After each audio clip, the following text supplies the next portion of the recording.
My wife and I were married for 16 years. At the time of this story, we had 2 children, ages 8 and 11. Our eldest would occasionally watch videos on Mom's smartphone with our youngest watching beside him. I guess we were a pretty average family. I worked full-time while my wife worked part-time and oversaw the house in child-rearing. I would help, of course, but our children saw their mother more than me over time. Our relationship became emotionally distant. It was tiring enough keeping up our daily charade. Despite this, I thought my wife was happy. I went to bed, thankful each night for my family, shelter and security. My wife and I were proud of the savings we built for our children's future. I joked with her often saying we were living the American dream, a dream without emotional connection or spontaneity. It was January, so it was cold and we were digesting the huge financial bite we took to give our kids a great Christmas. I was already planning our summer getaway. The kids were going to a summer camp while the missus and I were going to Las Vegas. I told myself I didn't care what happened in Vegas. As long as my wife and I connected emotionally and physically from January to May. I tried talking to my wife. We went on bike rides as a family and it really was therapeutic. It became something we did every day. But when it came to talking, my wife didn't have much to say to me. She did, however, have a lot to say to a complete stranger while she cooked dinner. I sat on the couch with our kids as they watched a video on her phone. I saw a notification pop up from Able. It was on an app I never heard of. And the message said something like, "You never know what the future holds." My son swiped the notification away, but I took the phone from him, telling him to play hide and seek with his sister while my wife cooked and my kids entertained themselves. I frantically looked through the phone. I found several notifications leading to the messages between my wife and Able. They were part of some kind of support group, but I wasn't sure what, for their messages never turned sexual, but it was certainly heartwarming. My wife said she wished he lived closer to her so they could meet up in earlier messages. She explained she was struggling to maintain motivation for her marriage and went on to complain about me. The only things to really complain about were how much I worked and that I always said the same things.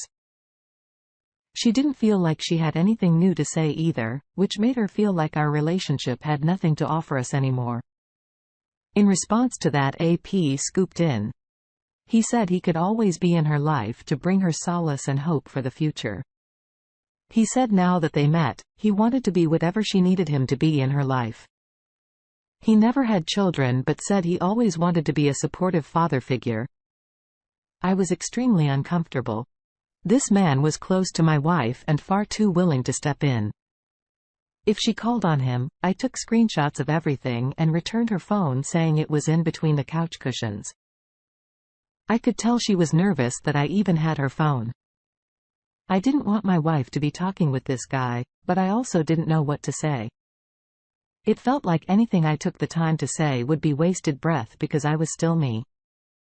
I didn't think I could make her see me for who I was, her lover, best friend and father to her children.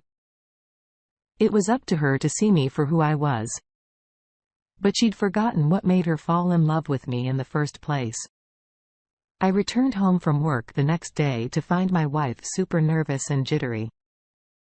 She got defensive with me after the first question I asked her. Annoyed, I decided to go for a run alone. I only managed to walk to the end of our street before I heard something and turned around. It was a man leaving my house in a hurry, holding his shoes and belt. I ran over to him just as he closed the door and started the car. I laid on the hood to stop him from leaving. He rolled down his window a little with his heart visibly pounding his chest, asking me what I was doing. I asked if he was a ball. He just looked extremely fearful. I asked what he was doing with my wife and he just started begging me not to fight him. I told him I didn't want to fight. I just wanted to know the truth. It was a bull here to see my wife but only has a supportive friend. I asked him why then was he holding his belt and shoes? He hesitated and his chest started heaving again.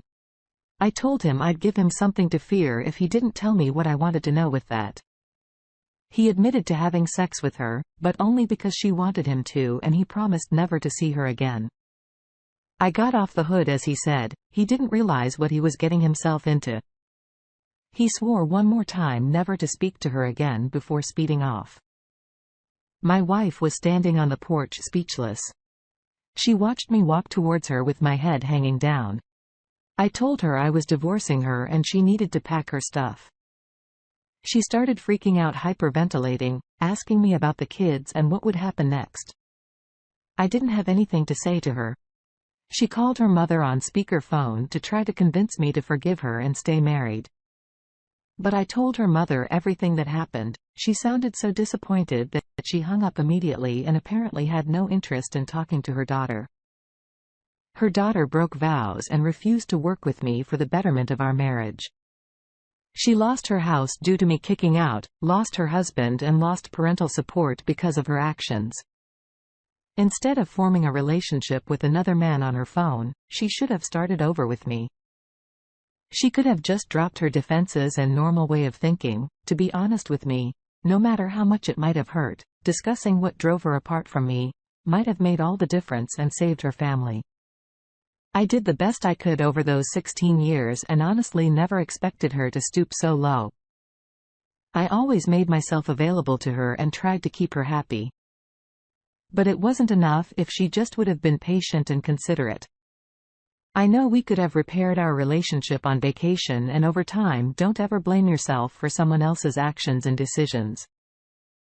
She chose to join a group online and secretly start talking to someone else about how she felt. She chose to invite that man over and sleep with him instead of reminding herself of why she fell in love with you and chose you in the first place. Maybe you guys would have started a new hobby together. Maybe you could have kept up the family by grind in the evenings. There are many ways to inspire a mentoring relationship. It won't always feel like how it started out because life is full of change, relationships and people change. Your wife had a responsibility to keep her head on straight and do whatever she needed to do to improve the life of her kids, husband and self. Instead, she chose a path of distrust and haste.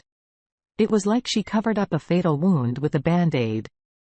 The cause of the problem wasn't dealt with and now the beautiful marriage must end. You understand that this wasn't your fault, but also that a marriage takes two wise and willing participants by cheating. Your ex was no longer a willing participant in the marriage. Thank you for sharing your story. Now it's time to get into our second story for today. I was about to propose to my girlfriend. We met 3 years prior in the first pottery class of our freshman year.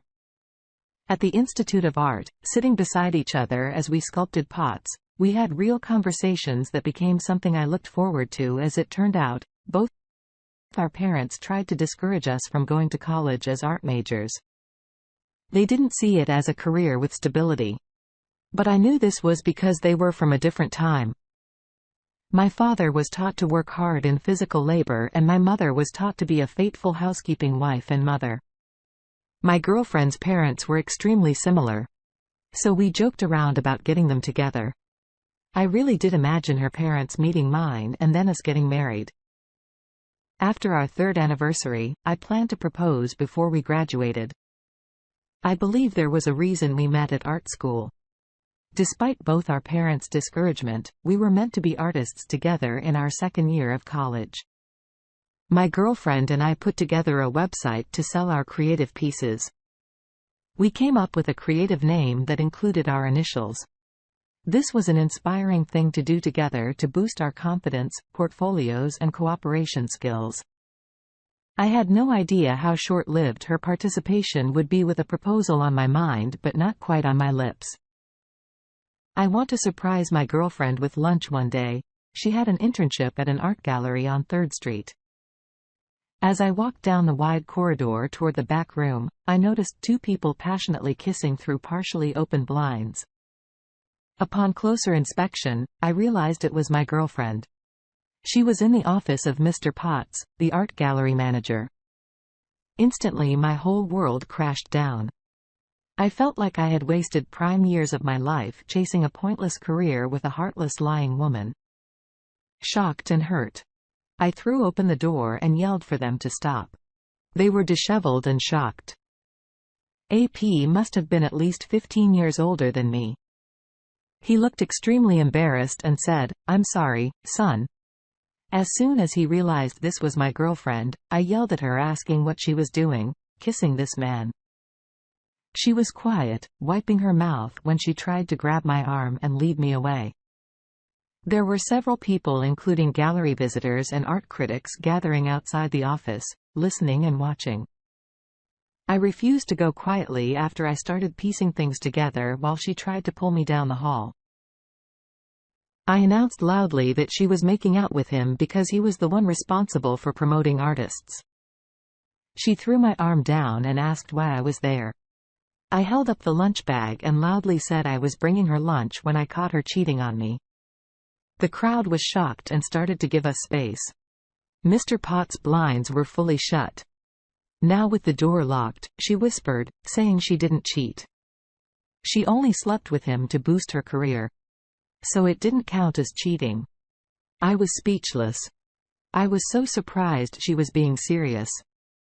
She didn't think sleeping with this man in exchange for personal gain was cheating. I asked her what she thought it was and she said nothing, thereby expecting me to forgive her and maintain our relationship. She said all she had to do was show him her breasts. Then he did the rest. I called her crazy and dumped her. My exact words were, "I won't marry someone like you." I immediately went to the receptionist. I demanded to see or speak with the man in charge of Mr. Potts. The head of the gallery, Mr. Esp, came downstairs to meet with me. The same crowd from earlier was standing with me as if to support and back up my claims. But I think they just enjoyed the unfolding drama. My girlfriend and the art gallery manager were dramatically fired in front of at least 13 people who cheered when Mr. Esp gave the word within 30 awkward minutes. My girlfriend lost her potential husband and internship. She cried in front of everyone and left. That was the last time I saw her, but I heard she failed to graduate the same year. I did, probably because she was too embarrassed to submit any art into the gallery and lost her inspiration. Her art and initials are no longer part of my website, which is still thriving to this day. Sometimes I wish I would have gotten the chance to talk to her about how meaningful sexual relations are. Our bodies are meant to be sacred, and who we sleep with is a pretty big indicator of where our life leads from. The sound of it.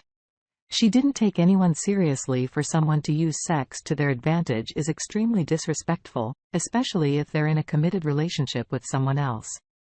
Where's the humility and honor in that situation? Life is hard for everyone, and sometimes people do desperate things to ensure better opportunities for themselves. But they fail to see that when they take shortcuts, it only hurts them and the people they use or disregard. Mr. Potts lost his job and possibly his family at home because of one intern's unexpected temptation. She didn't love him, but his wife did, and you loved her. She didn't consider any of this and did an excellent job proving herself selfish, inconsiderate and manipulative. Keep your faith that you won't marry someone like her. There are women out there who have matured and learned what's most important in a committed, meaningful relationship. Consideration, compassion, communication, and faithfulness. Everybody has their own thought processes and struggles. But when you love someone, you accept those without judgment. It should be the individual's goal to grow and learn to diminish their bad habits and practice good ones. Therefore, improving the marriage altogether.